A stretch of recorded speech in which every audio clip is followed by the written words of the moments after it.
নমস্কার বন্ধুরা, সবাইকে স্বাগত জানাই ইউসি রিজনিং ইউটিউব চ্যানেলে। বন্ধুরা, আজকের ভিডিওতে রিজনিংয়ের 10টি গুরুত্বপূর্ণ প্রশ্ন উত্তর নিয়ে আলোচনা করব। এই ধরনের প্রশ্ন সমস্ত কম্পিটিটিভ এক্সামের ক্ষেত্রে এসে থাকে, সুতরাং ভিডিওটি সবাই শেষ পর্যন্ত দেখবে আর প্রশ্নগুলি নিজেরা প্রথমে করার চেষ্টা করবে এবং উত্তরটি আমার সঙ্গে মিলিয়ে নেবে। আজকের প্রথম প্রশ্ন, এখানে কি দেওয়া আছে? প্রদত্ত সিরিজটি সম্পূর্ণ করুন। আমাদের এখানে প্রশ্নচিহ্ন দিয়েছে, এখানে বের করতে হবে প্রশ্নচিহ্নের জায়গায় কি হবে। তাহলে এখানে সিরিজটি কিভাবে আছে? এখানে 8 আছে, এখানে 27, এখানে 64, এখানে 125। তাহলে এই 8কে আমরা কিভাবে লিখতে পারি? 8 হয় 2-এর কিউবের আকারে লিখতে পারি, আর 27 হয় 3-এর কিউব, আর 64 কত হয়? 64 4-এর কিউব হয় 64, আর 125 হয় 5-এর কিউব, আর এখানে 0 হয় 0-এর কিউব। এখন তাহলে এই সংখ্যাগুলির মধ্যে কিভাবে সম্পর্ক আছে? এখানে 2 থেকে 3 হয়েছে, মানে এখানে 1 যোগ হয়েছে। এখানে 3 থেকে 4 হয়েছে, এখানেও 1 যোগ হয়েছে। এখানে 4 থেকে 5 হয়েছে, এখানেও 1 যোগ হয়েছে। তাহলে প্রশ্ন চিহ্নের জায়গায় কী হবে সেটি পাওয়ার জন্য কি করতে হবে? 0-এর সঙ্গে 1 যোগ করতে হবে। 0-এর সঙ্গে 1 যোগ করলে 1 হবে, আর 1-এর সঙ্গে 1 যোগ করলে এখানে 2 হবে। আর এখানে 1-এর কী করতে হবে? 1-এর কিউব করতে হবে। 1-এর কিউব কত হয়? 1-এর কিউব 1 হয়। তার মানে আমাদের এই প্রশ্ন চিহ্নের জায়গায় কী হবে? 1 হবে। অপশান এ আমাদের সঠিক উত্তর হবে। পরের প্রশ্ন, এখানে কি দেওয়া আছে? নিচের কোনটি প্রদত্ত ছবির প্রতিবিম্ব? আমাদের এখানে এইভাবে একটি ছবি দিয়েছে আর আয়না এখানে রাখা আছে। তাহলে এই ছবিটির প্রতিবিম্ব কি হবে সেটি বের করতে হবে। তাহলে আয়না প্রতিবিম্বের ক্ষেত্রে কি হয়? যেটি আয়নার সামনে থাকবে তার প্রতিবিম্বও সামনে হবে, এবং আয়না প্রতিবিম্বের ক্ষেত্রে উপর নিচের কোনো পরিবর্তন হয় না। তাহলে আমাদের প্রতিবিম্ব কিভাবে হবে? এইভাবে প্রথমে একটি বক্স থাকবে, এবং উপরের এই কোণটি থেকে এইভাবে একটা লাইন আসবে। তারপরে কি কি আছে? এখানে 1 2 3, এভাবে আর 3টা লাইন আছে। তাহলে এখানেও এভাবে আরও 3টি লাইন থাকবে। তাহলে এইরকম ছবি আমাদের কোন অপশানে আছে? অপশান এতে নেই, সিতে নেই, আর ডিতেও নেই। তাহলে অপশান বি আমাদের সঠিক উত্তর হবে। পরের প্রশ্ন, এখানে কি বলেছে? প্রশ্ন চিহ্নের জায়গায় কি হবে? এখানে শেষে প্রশ্ন চিহ্ন আছে, এখানে কি হবে সেটি বের করতে হবে। তাহলে প্রথমে দেখব এই রাইট থেকে এই অক্ষরগুলি কিভাবে এসেছে। তাহলে অ্যালফাবেটে ডাব্লিউ এর স্থান কত? ডাব্লিউ থাকে 23 নম্বরে, আর এখানে জে আছে, জে কত নম্বরে থাকে? জে 10 নম্বরে থাকে। তাহলে এখানে 23 থেকে 10 হয়েছে। 23 থেকে 10 কীভাবে পাবো? 23 থেকে যদি 13 বিয়োগ করি তাহলে 10 হবে। তার মানে এখানে 13 বিয়োগ হয়েছে। আর কত নম্বরে থাকে? আর থাকে 18 নম্বরে। আর এখানে কি আছে? ই আছে, ই থাকে 5 নম্বরে। 18 থেকে 5 কিভাবে হবে? 18 থেকে যদি 13 বিয়োগ করি তাহলে 5 পাবো। তারপরে কি আছে? এখানে আই আছে, আই কত নম্বরে থাকে? আই থাকে 9 নম্বরে। আর এখানে কি আছে? ভি আছে, ভি থাকে 22 নম্বরে। তাহলে এখানে 9 থেকে 22 হয়েছে। 9 থেকে 22 কিভাবে হবে? আমরা যদি 9-এর সঙ্গে 13 যোগ করি তাহলে 22 হবে। তারপরে কি আছে? এখানে টি আছে, টি কত নম্বরে থাকে? টি থাকে 20 নম্বরে। আর এখানে কি আছে? জি আছে, জি কত নম্বরে থাকে? জি থাকে 7 নম্বরে। তাহলে এখানে 20 থেকে 7 হয়েছে। তার মানে এখানে কি হয়েছে? এখানে 13 বিয়োগ হয়েছে। তারপরে কি আছে? এখানে ই আছে, ই কত নম্বরে থাকে? ই 5 নম্বরে থাকে। আর এখানে আর আছে, আর থাকে 18 নম্বরে। তাহলে এখানে 5 থেকে 18 হয়েছে, মানে 5-এর সঙ্গে যদি আমরা 13 যোগ করি তাহলে 18 পাবো। তাহলে এখানে কি দেখতে পাচ্ছি আমরা? প্রথমে দুটি 13 বিয়োগ হয়েছে, তারপরে একটি 13 যোগ হয়েছে, তারপরে আরও 13 বিয়োগ হয়েছে, তারপরে 13 যোগ হয়েছে। তাহলে একইভাবে আমরা এখানে পরেরটির ক্ষেত্রে দেখব। এখানে ডাব্লিউ থেকে কি করতে হবে? ডাব্লিউ থেকে প্রথমে 13 বিয়োগ করতে হবে। ডাব্লিউ কত নম্বরে থাকে? ডাব্লিউ 23 নম্বরে থাকে। এখানে 23 থেকে 13 বিয়োগ করলে কি হবে? 10 হবে। আর 10 নম্বরে কে থাকে? জে থাকে। তাহলে এখানে প্রথমে জে হবে। তারপরে কি আছে? এখানে আর আছে, আর কত নম্বরে থাকে? আর থাকে 18 নম্বরে। এখানে 18 থেকে যদি 13 বিয়োগ করি কত পাবো? 5 পাবো। আর 5 নম্বরে কে থাকে? ই থাকে। তারপরে কি আছে? এখানে ও আছে, ও কত নম্বরে থাকে? ও থাকে 15 নম্বরে। আর এখানে 3 নম্বরে কি হয়েছিল? 13 যোগ হয়েছিল। তার মানে এখানে ও এর সঙ্গে 13 যোগ হবে। 15-র সঙ্গে 13 যোগ করলে আমরা 28 পাবো। আর 26 নম্বরে থাকে জেড। তাহলে 26 27 28, মানে জেটের সঙ্গে আর 2 যোগ করতে হবে। জেটের সঙ্গে 2 যোগ করলে কি পাবো? এ বি, বি পাবো। তাহলে এখানে বি হবে। তারপরে কি আছে? এখানে এন আছে, এন থাকে 14 নম্বরে। এখানে 14-এর সঙ্গে কি করতে হবে? এখানে 13 বিয়োগ হয়েছিল, তাহলে এখানেও 13 বিয়োগ হবে। তাহলে 14 থেকে 13 বিয়োগ করলে কত পাবো? 1 পাবো। আর 1 নম্বরে কে থাকে? এ থাকে। তাহলে এখানে এ হবে। তারপরে কি আছে? এখানে জি আছে, জি কত নম্বরে থাকে? জি থাকে 7 নম্বরে। আর এখানে শেষে কি হয়েছিল, শেষে এখানে 13 যোগ করা হয়েছিল, তার মানে এখানে 7-এর সঙ্গে 13 যোগ করতে হবে। 7-এর সঙ্গে 13 যোগ করলে কত হবে, 20 হবে। আর 20 নম্বরে কে থাকে, এখানে টি থাকে, তার মানে এখানে টি হবে। তাহলে আমরা এখানে কি কি অক্ষর পেলাম, JEBAT। তাহলে JEBAT অপশান এতে আছে, অপশান এ আমাদের সঠিক উত্তর হবে। পরের প্রশ্ন এখানে কি বলেছে, প্রদত্ত চিত্রটিতে কটি বর্গ আছে। তাহলে বর্গ কাকে বলা হয়, যখন কোনো চতুর্ভুজের 4টি বাহুর দৈর্ঘ্য সমান এবং কোণগুলো সমান হয় তখন তাকে আমরা বর্গ বলি।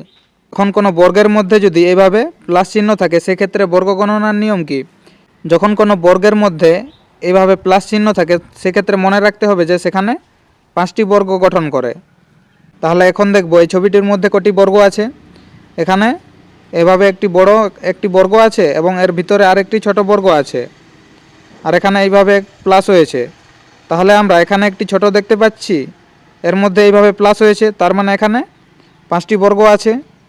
আর এখানে বড়টির মধ্যে যদি দেখি, এখানেও এইভাবে প্লাস হয়েছে, তার মানে এর মধ্যেও 5টি বর্গ আছে।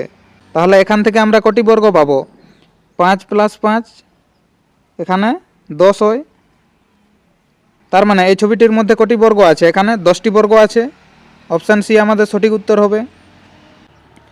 পরের প্রশ্ন এখানে কি বলা আছে, যদি পুরুষকে মেয়ে বলা হয়, মেয়েকে মহিলা বলা হয়, মহিলাকে ছেলে বলা হয়, ছেলেকে পরিচারক বলা হয় এবং পরিচারককে দুর্বৃত্ত বলা হয়, তাহলে রেস্টুরেন্টে কে পরিবেশন করবে। তাহলে এখানে প্রশ্ন কি দিয়েছে, রেস্টুরেন্টে কে পরিবেশন করেন। তাহলে রেস্টুরেন্টে কে পরিবেশন করেন, পরিচারক পরিবেশন করেন। আর আমাদের এখানে কি বলেছে, পরিচারককে দুর্বৃত্ত বলা হয়, তার মানে আমাদের সঠিক উত্তর কি হবে, দুর্বৃত্ত হবে। অপশান ডি আমাদের সঠিক উত্তর হবে। পরের প্রশ্ন এখানে কি আছে, নিচের কোন সংখ্যার সেট অন্যদের থেকে আলাদা। এখানে 4টি সংখ্যার সেট দিয়েছে, আমাদের বের করতে হবে এদের মধ্যে কোনটি আলাদা আছে। তাহলে প্রথমে কি আছে, এখানে 13 আর 182 আছে। তাহলে 13 যদি স্কোয়ার করি কত পাবো, 13 স্কোয়ার 13 13 169 হয়। আর 169-এর সঙ্গে 13 যোগ করলে কত পাবো, এখানে 182 হবে। এখানে 182 আছে। একইভাবে তাহলে আমরা পরেরটি দেখব, এখানে কত আছে, 18 আর 306 আছে।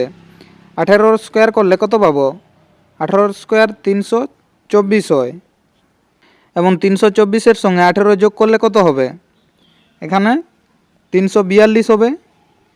আর এখানে কত আছে, 306 আছে। তার মানে এই দুটি সেটের মধ্যে একই সম্পর্ক নেই। তাহলে পরেরটি দেখব, এখানে কত আছে, 23 আর 552। 23-এর স্কোয়ার কত হয়, 23-এর স্কোয়ার হয় 529। 529-এর সঙ্গে 23 যোগ করলে কত পাবো, এখানে হবে 552 হবে। 552 এখানে আছে, তার মানে অপশান এ আর অপশান সি একই নিয়মে আছে। তাহলে এখন পরেরটি দেখব, এখানে কত আছে, 25 আর 650। 25-এর স্কোয়ার কত হয়, 25 25 625 হয়। আর 625-এর সঙ্গে 25 যোগ করলে কত পাবো, 650 পাবো। তার মানে এখানে কি দেখতে পাচ্ছি, এখানে অপশান এ সি আর ডি একই নিয়মে আছে, শুধু এই অপশান বি আলাদা আছে। তার মানে আমাদের সঠিক উত্তর কি হবে, আমাদের সঠিক উত্তর হবে অপশান বি। পরের প্রশ্ন এখানে কি বলেছে, কতজন শিক্ষিত ব্যক্তি কর্মরত আছে। তাহলে শিক্ষিত ব্যক্তি কোথায় আছে, এই ত্রিভুজের মধ্যে আছে। আর কর্মরত কোথায় আছে, কর্মরত আছে এই বৃত্তটির মধ্যে। আমাদের কি বের করতে বলেছে, কতজন শিক্ষিত ব্যক্তি কর্মরত আছে। তার মানে শিক্ষিত আর কর্মরত উভয় ব্যক্তি কোন জায়গায় আছে, এই জায়গায় শিক্ষিত আর কর্মরত উভয় ব্যক্তি আছে। তাহলে এখানে কত আছে, 6 আর 12 আছে। তাহলে 6 আর 12 যোগ করলে কত পাবো, 18 পাবো।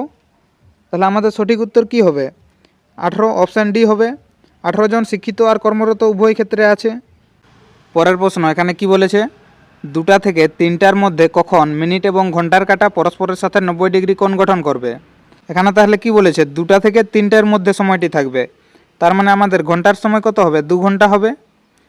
আর এখানে তাহলে আমাদের মিনিট কত হবে সেটি বের করতে হবে। আর এখানে কোণ কত আছে, 90 ডিগ্রি আছে। ঘড়ির যখন কোণ দেওয়া থাকবে সেক্ষেত্রে আমাদের সূত্র কি আছে, এখানে আছে থিটা সমান 11/2 গুণিত মিনিট বিয়োগ 30 গুণিত ঘন্টা। এখানে কোণ কত দিয়েছে, কোণ দিয়েছে 90 ডিগ্রি, তার মানে থিটার জায়গায় কী হবে, 90 হবে। সমান এখানে কি দেওয়া আছে 11/2 গুণিত m, আর আমাদের এখানে মিনিট দেওয়া নেই, তার মানে এটি এইভাবেই থাকবে 11/2 গুণিত m বিয়োগ এখানে কত আছে 30 গুণিত এখানে ঘন্টা আছে, আর আমাদের ঘন্টা কত হবে 2 ঘন্টা হবে, এখানে তাহলে 2 হবে। এখন তাহলে এই সমীকরণটি থেকে আমরা কি পাবো 11/2 গুণিত m, আর এখানে 30 আর 2 গুণ করলে কত পাবো 60 পাবো, সমান 90। তারপরে কি হবে এখানে 11/2 গুণিত m সমান 90 যুক্ত 60 হবে। এখন m সমান কত পাবো, m সমান পাবো 90 আর 60 যোগ করলে কত হবে 150 হবে। 150 গুণিত এখানে ছিল 11/2, তাহলে সমান চিহ্নের ওই সাইডে কি হবে 2/11 হবে। তাহলে মিনিটের মান কি পাবো আমরা এখান থেকে 15 দুগুণে 30, 300/11 পাবো। তাহলে মিনিট কত পেলাম আমরা এখানে, মিনিট পেলাম 300/11 পেলাম। এখন 300/11 যদি পূর্ণ সংখ্যায় ভাঙি কত পাবো, এখানে পাবো 11 দুগুণে 22, এখানে 8 থাকছে মানে 80, 7 11 77, 78 79 80, 27 পূর্ণ 3-এর 11 পাবো। তাহলে আমরা ঘন্টা কত পেলাম, ঘন্টা পেলাম 2 ঘন্টা, আর মিনিট কত এখানে 27 পূর্ণ 3-এর 11, তার মানে আমাদের সঠিক উত্তর কি হবে 2 ঘন্টা 27 পূর্ণ 3-এর 11 মিনিট।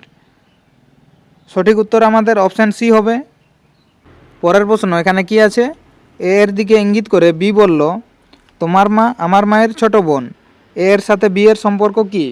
তাহলে এখানে কে কে আছে, এ এবং বি আছে, আর বি এ এর দিকে ইঙ্গিত করে বলছে তোমার মা আমার মায়ের ছোট বোন, মানে এখানে এ এর মা আর এখানে আছে বি এর মা, আর এ এর মা আর বি এর মা এরা একে অপরের বোন। এ এর মা আর বি এর মা এরা একে অপরের বোন হলে এ আর বি এর মধ্যে সম্পর্ক কি হবে, এরা একে অপরের ভাই বা বোন হবে। তাহলে আমাদের সঠিক উত্তর কি হবে, অপশান বি ভাই বা বোন হবে। পরের প্রশ্ন এখানে কি আছে, প্রদত্ত সিরিজের পরবর্তী চিত্রটি খুঁজুন। এখানে প্রশ্ন চিহ্নের জায়গায় কী হবে সেটি বের করতে হবে। তাহলে এখানে এই ছবিগুলির মধ্যে সম্পর্ক কিভাবে দেখতে পাচ্ছি, এখানে যে প্রথম ছবি আছে আর এবং 3 নম্বর ছবি আছে এরা একইভাবে দেখাচ্ছে, এবং এইভাবে একটি করে লাইন প্রত্যেকটিতে বাড়ছে। তাহলে এখানে এই শেষে কোন ছবিটি হবে, এই ছবিটি এখানে শেষে যাবে, শেষে এইভাবে হবে, এবং এখানে 4টি এইভাবে লাইন থাকবে। তাহলে এরকম ছবি আমাদের কোন অপশানে আছে, অপশান বিতে আছে, অপশান বি আমাদের সঠিক উত্তর হবে। ভিডিওটি শেষ পর্যন্ত দেখার জন্য ধন্যবাদ। ভিডিওটি কেমন লেগেছে অবশ্যই কমেন্ট করে জানাবে, আর ভিডিওটি ভালো লেগে থাকলে লাইক করুন, শেয়ার করুন, এবং চ্যানেলে নতুন হয়ে থাকলে চ্যানেলটিকে সাবস্ক্রাইব করে আমাদের সঙ্গে থাকুন।